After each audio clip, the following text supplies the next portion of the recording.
Something unusual is happening in Atlanta, not a headline move. Not a public firing, not a dramatic press. Conference just whispers players not feeling the new head. Coach a tight end departure that came out of nowhere, and a former Browns connection suddenly floating into the conversation. None of this is loud, but it's moving, and if you zoom out just slightly, you start to see how one decision might already be reshaping a roster before the season even begins. That certain players is not feeling KevinStefanski. We just seen players speak openly about this. We just seen players speak behind the scenes. Now I'm hearing that it's finna affect the roster for the 2026 season. Now, David Njoku, former Browns tight end, could be connected to some of this drama that is coming out of Atlanta. Now, we know he took to Instagram a few days ago to let the world know that he will no longer be in Cleveland now, but no one is playing to the factor that KevinStefanski could actually be recruiting him to come down to Atlanta, because he's losing players, bruh. Following his departure, former head coach KevinStefanski may be looking to deal another blow to ShedeurSanders as players are scheduled to be leaving the Falcons, bruh. Now, this whole story right here is connected to David Njoku. Timing is what makes this interesting. Reports begin surfacing that certain Falcons players are not aligned with KevinStefanski. Not publicly rebelling, not holding out, just uneasy. That language matters in the NFL. Discomfort doesn't usually show up in headlines. First, it shows up in exits, then, almost simultaneously, David Njoku announces on Instagram that he will no longer be in Cleveland. No long build-up, no drawn-out contract drama. Just a clean departure at first glance. Those feel like separate stories, but then you hear the connective thread.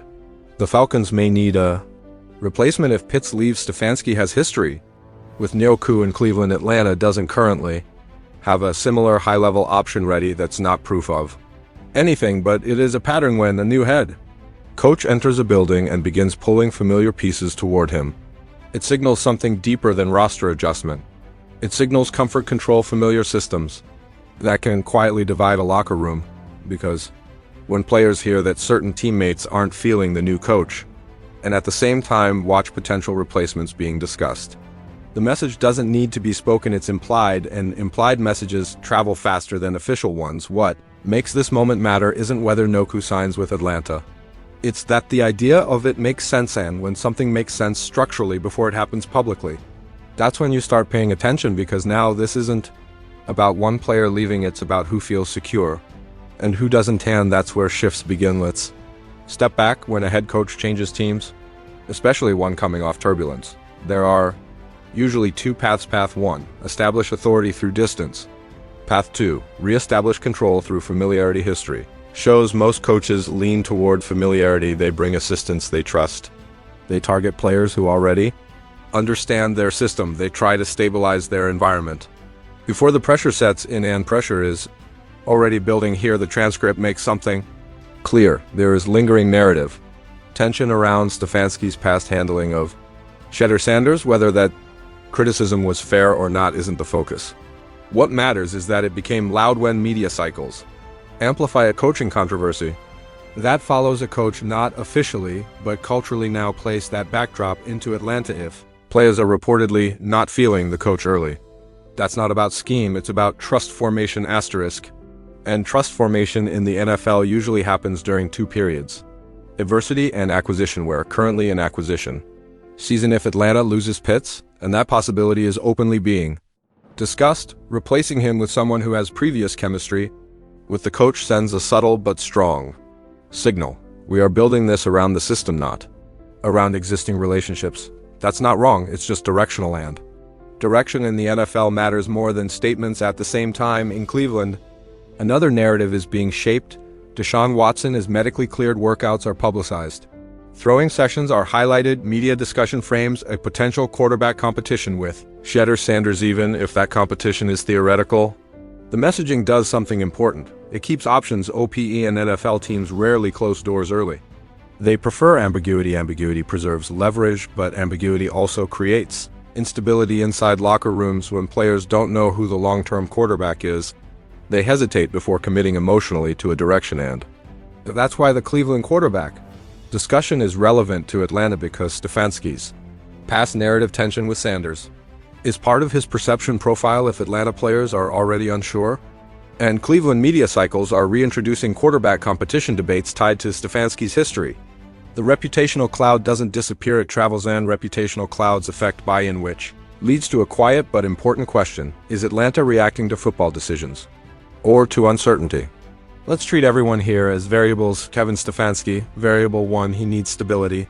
He needs buy-in, he likely needs early traction. Atlanta's roster. Variable 2, players want clarity. They want to know if they fit, they want to know if they're foundational or transitional. David.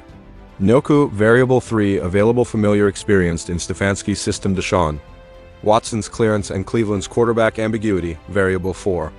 A reminder that organizational patience can shift quickly now. Here's where it gets delicate. If Atlanta begins reshaping its roster around Stefanski's preferences, that can produce 2 outcomes. 1. Alignment strengthens.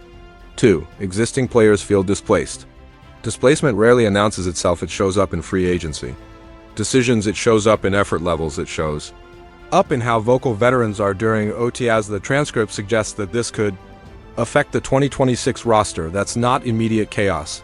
That's slow restructuring. Slow restructuring is more powerful than sudden overhaul because it doesn't feel like a reset, it feels like erosion. And if Atlanta's locker room senses that the system matters more than current personnel, some players will lean in, others will quietly prepare exits. That's not conflict, that's business. Meanwhile, Cleveland's quarterback messaging sends another subtle signal league-wide.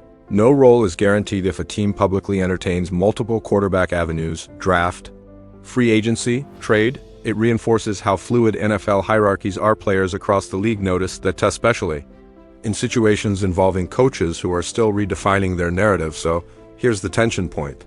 If Atlanta reshapes around Stefanski too quickly, buy-in becomes fragile. If they don't reshape, authority becomes fragile, and fragile authority in the NFL doesn't collapse loudly, fades, which leaves one open question. Is this offseason about improving Atlanta or stabilizing KevinStefanski?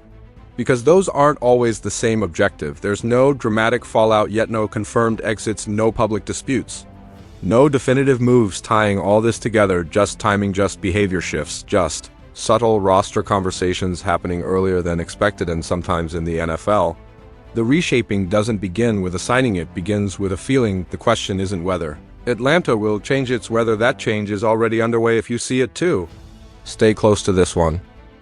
Stay close to this one.